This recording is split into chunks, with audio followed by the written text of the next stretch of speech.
DJ चंचल DJ चंचल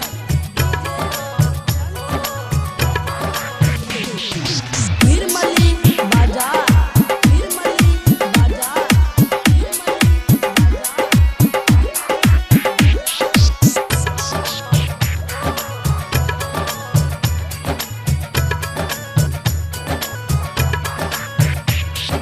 टूटल बाटे दिल हमर कैसे बताएं। टूटल बाटे दिल हमर कैसे बताएं। टूटल बाटे दिल हमर कैसे बताएं।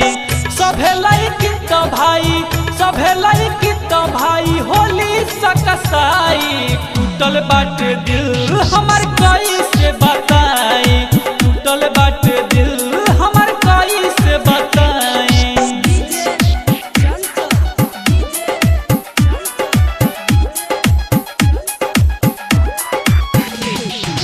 निर्मली बाजार निर्मली बाजार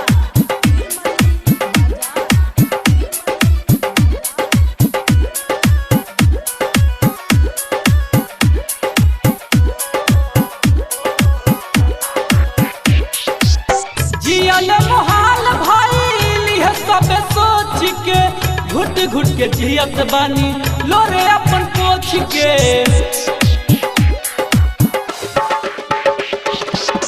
जियल मोहाल भइल है सब सोच के।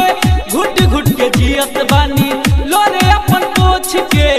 सब दिन हंसा के आजो सब दिन हंसा के आजो दिली सरवाई। टूटल बाटे दिल हमर कैसे बताएं। टूटल बाटे दिल हमर कैसे बताएं।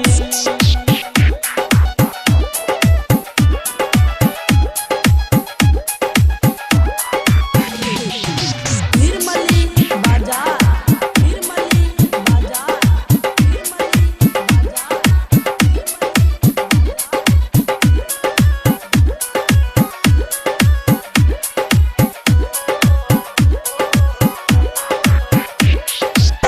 रखनी छुपा के हम ओकरा के दिल में। हमारा न पता रहे डाली मुश्किल में। रखनी छुपा के हम ओकरा के दिल में।